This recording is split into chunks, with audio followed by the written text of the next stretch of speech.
can talk about renovations until the cows come home, but until you actually start speaking to people who are actually renovating and hearing about all of the trials and tribulations and successes, it really doesn't feel as real or as tangible. So today we're going to be starting our real life renovation series. Welcome to the Dream Home Renovation Podcast. I am your host, Claire, and I'm so excited to welcome Kirsty from 11th Coastal with us today. Hello, Kirsty.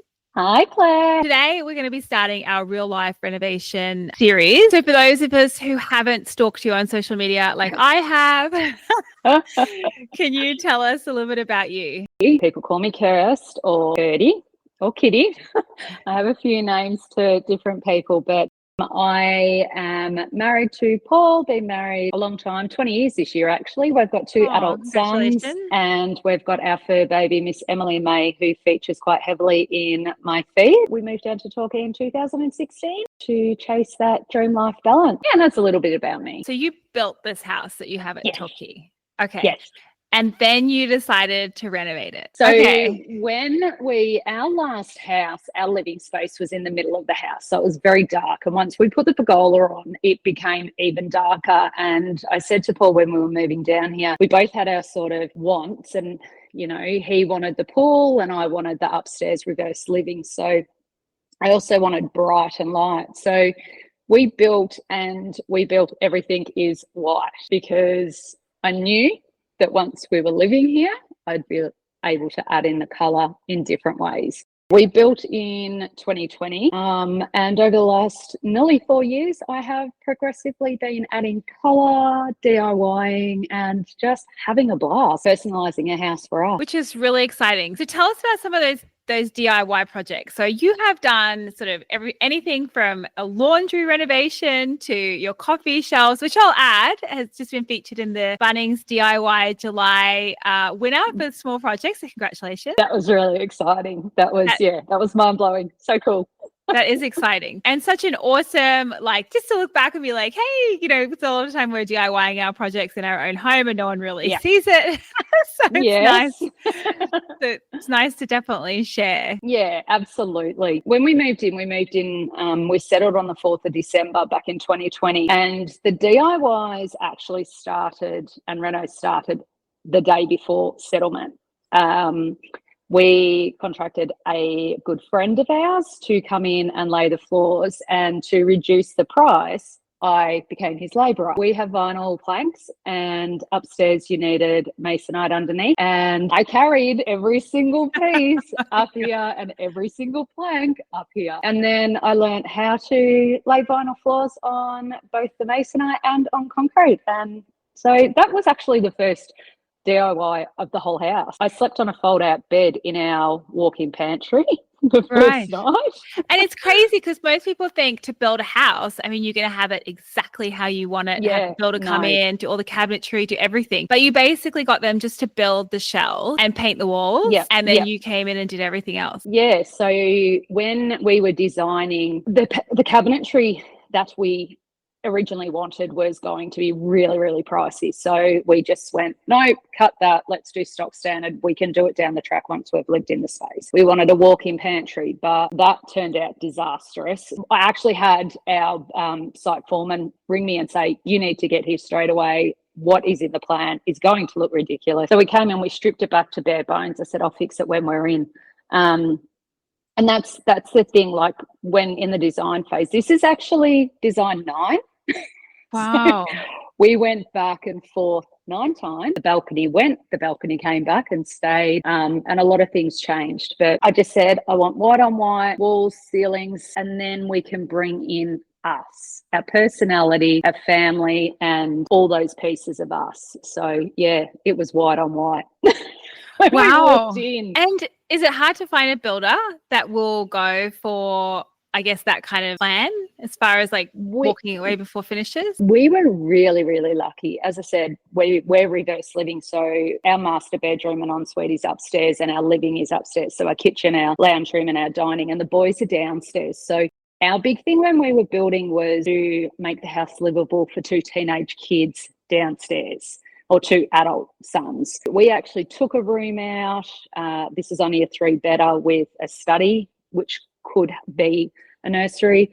and we made the boys' rooms that bit bigger, and we gave them walk-in wardrobes. So we thought end potential. This isn't our forever home. So we thought buyer potential. We thought all of those things. And by adding in a really beautiful shell and then adding our personality to it, if we do sell, they've got a beautiful shell that they can then add their personality to as well. And you just touched on a really, I think, important point of, I think it is quite a common thing these days, is it's this multi-generational living. So you talk about your young adult sons still living at home. So I guess you're future-proofing your home to allow them to, stay in the house for longer. And they've got a living space downstairs. They don't have to stay in their rooms. Like, their rooms are decent.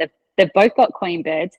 They've both got full-size desks for their gaming, for storage and stuff like that. Their rooms are self-sufficient. If the boys weren't living here, we could Airbnb those rooms, make a little bit of money. They can come and go as they please. So that was the whole sort of idea when we were building to future-proof our house. Right. Let's face it, the climate today with finances, it's going to be really hard for them. So giving them an opportunity to stay at home as long as they need without being on top of their mum and dad was our key. We've renovated a lot of houses, and a lot of people sort of talk about, you've got to think about who's going to buy the house. And I think that's fine if you're flipping. But if you have a plan where in the next 3 years, you're planning to sell the house, great, think about the future buyer. But if not, then you really should be creating a home that makes sense to you. So most people would look at that plan and go, we can't have 3 bedrooms because it's not as sellable right now, even though we're not going to sell for 10 or 15 years.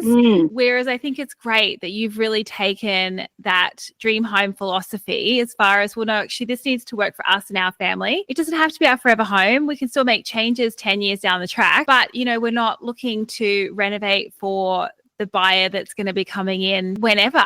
Yeah, that's right. And I think when it comes to renovating, and you can renovate a new build, and this is the second build, and there's still things after living in here, there's still things that we could change and do better. So get as much of what you can in your floor plan and then live in it. That's absolutely. I don't know about you, but you've done 15 homes. That's epic.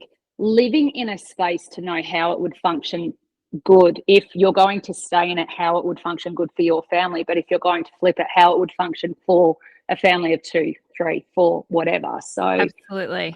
Don't rush. Don't ever rush into a DIY or a reno. Yeah, I think that's so important. It's something that we talk a lot about in the renovation school. And I talk about, actually, I think I've brought up multiple times in this podcast, is the worst thing that you could do, or the biggest mistake that you can make, is rushing in, like grabbing that hammer and going, let's just knock out walls. Let's do this. I'd say I've redesigned our kitchen in this renovation about 6 or 7 times. It is much easier renovating a home to sell because obviously you're not living there, but there are some design principles that you should abide by to a degree to think about the flow, the size of the house, how things work and what have you. Going back to your DIY projects and your renovation projects. So, you've done the laundry, you've done your pantry, you've done the crazy pavers, 1, 2, and 3. I think part 3 you said is coming. Part 3 is coming. Which is exciting. And then you've done wardrobes. I mean, what would be, if you could pick one project, what would be your favorite project that you've done? The laundry. I think the laundry and the nib wall in our master bedroom, but the laundry, because let's face it, chores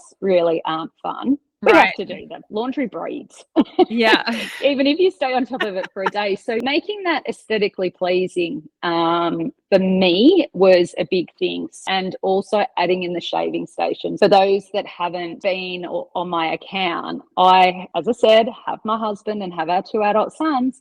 And my husband has a polished background. So we have a lot of hair being shaved. So we added in a shaving station. There's a mirror in the laundry over the sink. There's all their tools for shaving. So there is only one space in my house that gets whiskers everywhere. That is brilliant. So I made that a really versatile space. When we first moved in, I said to Paul, we need a hanging rail. So the left side, when you walk in, you've got the hanging rail, which is the full width of the room. That is brilliant for winter. We even put one of our radiators, so our heating is radiator heating. We put one of them in there. So it's like a drying room as well. It's a really multifunctional room. And I walk in, I've styled it. Not many people style laundries, but I've styled it because I want to walk in there and go, okay, yep, I've got to do this chore, but also how cool does this look? So that I think that's first. And the nib wall, I kind of did that when the boys went to work.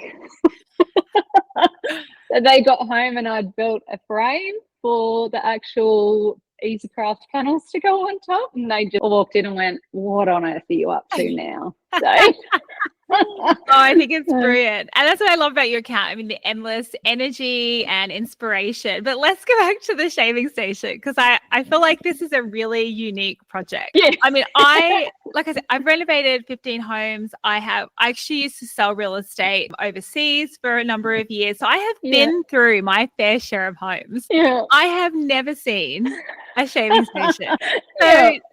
So obviously the inspiration behind it was function about the hair and where the hair needed to be, which I think is brilliant because, I mean, come on, really, we don't want to be washing down the sink in the bathroom every time someone has to shave.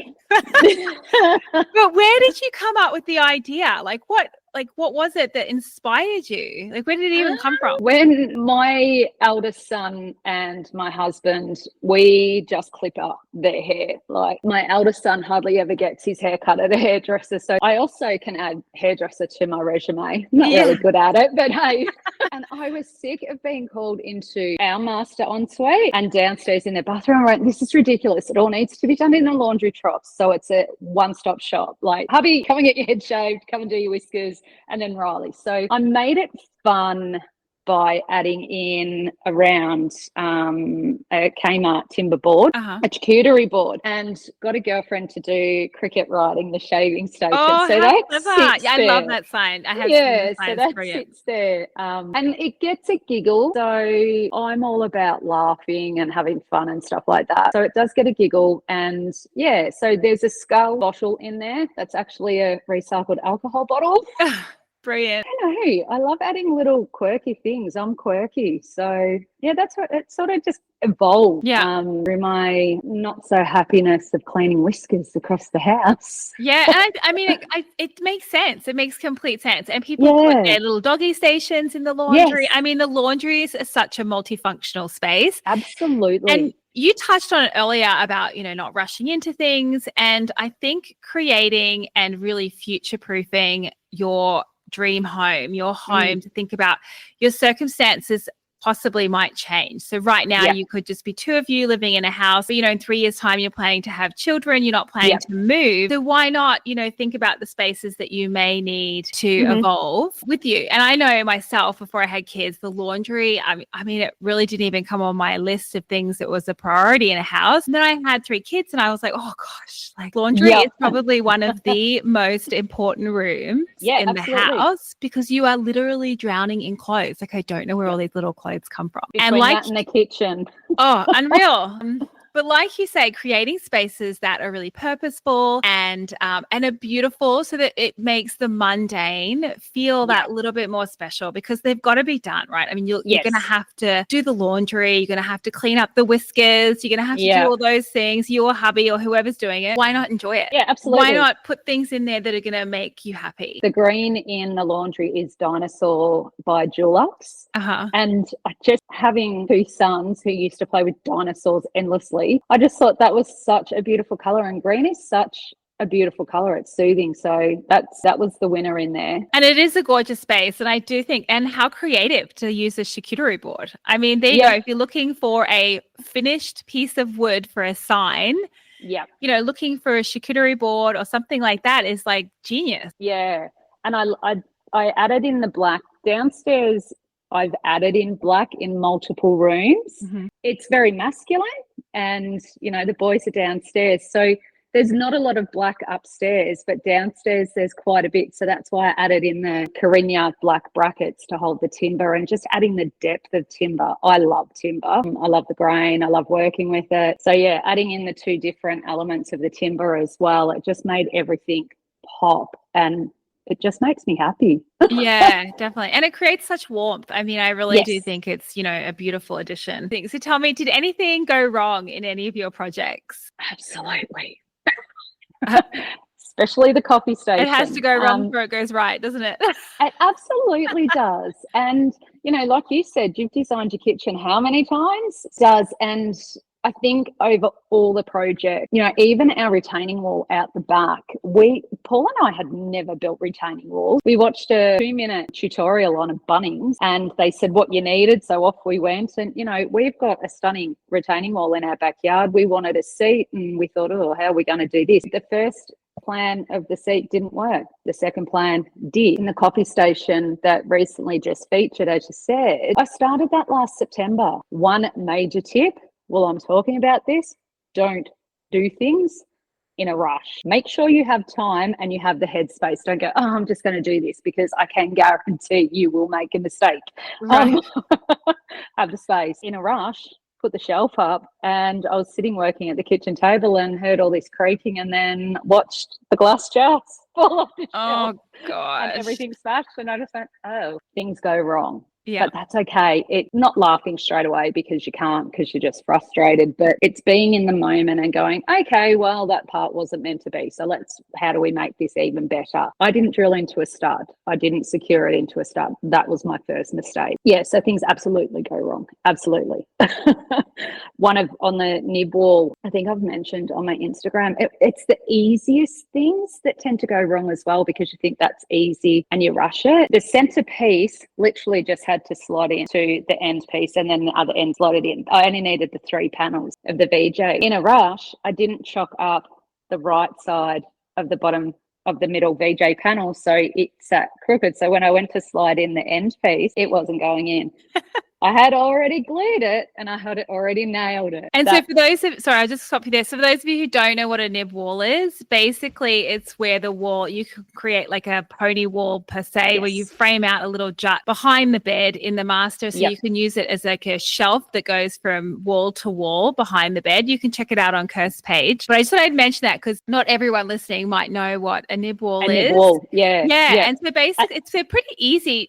I'm going to use like inverted commas, easy to make, because ultimately you frame them in, then you add, like you're saying, you use the easy craft panels to put it in place. But like you said, with all those easy projects, you do need to be on it. Don't rush into things.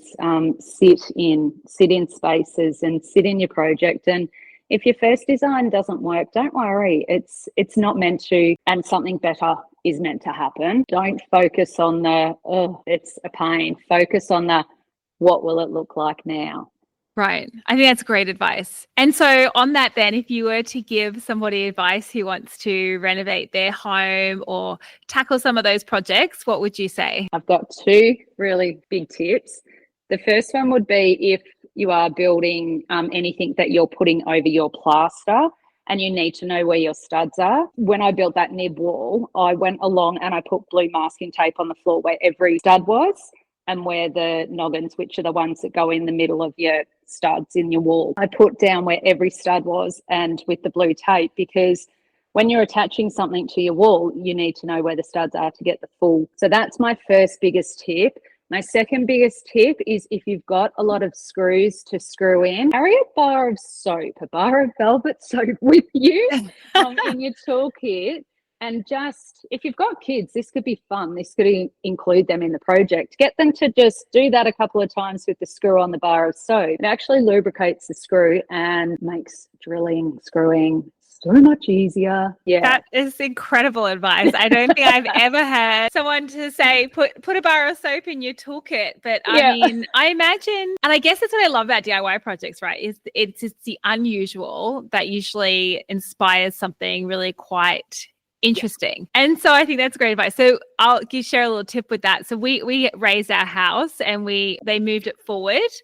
Yes. And they used a bar of soap, like the cheapest soap that you can possibly buy in the shop. Yeah. And they rub it along the steel beams as they jimmy the house forward. Oh. Yeah, I know. And then they put it on Jingle Blocks. So, I mean, soap is the unsung hero of, house design. There you go. It absolutely is. It's not hilarious. Just for washing your hands and your body. Exactly. And so obviously you inspire a lot of people through your Instagram page and sharing your projects in your home. And I mean, where do you draw your inspiration from? Where do you get it from? And how do you feel inspired to tackle that next project, or just even from a home design perspective? People think DIY is you've got to be on the tools, or you've got to have knowledge. You actually don't. You can start from anywhere. In here, I've actually got DIY projects of painting. In a lot of my photos have a big bright painting that took me 2.5 weeks. So I do, a coat and then let it dry and then come back and do a coat. I draw inspiration from spaces that are not filling spaces, but adding color, adding flair, adding us to the space. So, with the painting, it took 2.5, 3 weeks. We built the frame. I had to call in help. That's another thing with DIY. Don't think you have to do everything yourself. If you need to call help, call help. There's no harm in getting help. Like, you can have these grand plans. The crazy pave out in the back, I spent all day Saturday and started on the Sunday morning, and my hands were that chewed up. I said to Paul, I need your help. And he came out, like, he knows when I start a project, just everyone stay away. Kirsty's in a zone, and let her do it. Don't question, just let her do it. Yeah, but I called in help. I rang Dad and I said, I physically can't. You're the puzzle master. Come and help Paul finish it for me. Don't be afraid to call help. Don't be afraid to ask questions, and don't be afraid to say, oh, this didn't work. I know personally, and I think you probably do it without even realizing it. You can draw inspiration literally from a walk to school or a walk to wherever. The colors in all of the cherry blossoms were in bloom yesterday when we were driving the kids to movies. I took them to the movies. It was amazing. It was beautiful. And I was like, oh, I'd love to, maybe press some of those flowers, and started to think about some wall art. Yeah. And so I think without realizing, we're surrounded by so much inspiration. It doesn't have to be what's on Instagram and what's perfect. It can be just those little touches, those little pieces that you see in your everyday life that maybe you're just not quite noticing. And I know before I started renovating and designing homes, I don't think I really ever noticed it. Like, I didn't stop and look and think, oh, that shape of that leaf is like really interesting. That would be really interesting to incorporate that color into this or that. I never really thought like that. But over 10 years of renovating, I think I have quietly trained my design eye. And I think that's what you do. And so to your point of, you don't have to know everything. You can ask for help. I'm sure that you didn't go in on your first day of work and go, oh, okay, look, I can run the company. I know exactly what I'm doing. Just leave me at it. Don't. You had training, you have a probation period, you have, support. Absolutely. And when you're tackling your home design, you're a lot of the times just going at it by yourself. And that can feel really overwhelming. It can. And I think that's where the biggest thing is of sitting. It's okay to leave a space. As I said earlier, the coffee station started last September. It only finished in July. Health issues. I lost the passion for it. I knew what I wanted, but I couldn't get it to work. I couldn't see past my roadblock. So you have to sometimes step away from your projects to see past that roadblock naturally.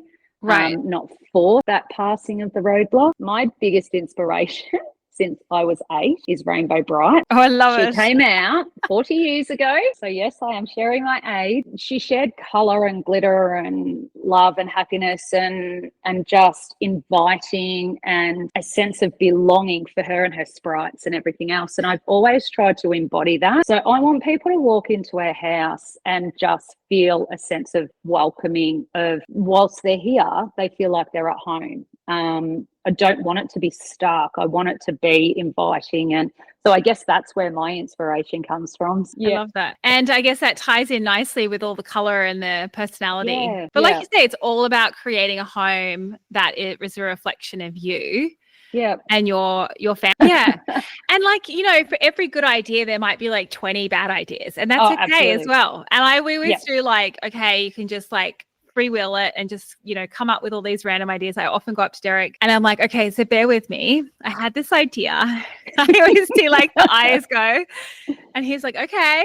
And I'm like, let me explain it to you. And then you can maybe figure out how we can make it a reality. It takes vision and it takes time and it takes many iterations to get to something that is realistic. And that's okay. The bench seat that I built for our kitchen table, that's got timber in it that's come out of a building that was knocked down, 100-year-old building that was knocked down from Melbourne. And the leftover piece of timber is the bench or at the end of our bed buffet that I upcycled last year. That I found that on the side of the road, and I was trying to work out where it originated. Found out it originated. The wood is from New Zealand. Bringing in pieces like that can really bring. They've had life before, and Yeah. bringing them into your space and bringing them into your vibe. Really fun. Oh, I couldn't agree more. Yes, definitely a passion of mine too. So I love that. I love that you've explored the history of some of those pieces too. 'Cause Yeah. sometimes it's hard. Like you can, Yep. Google Lens is a really good way too.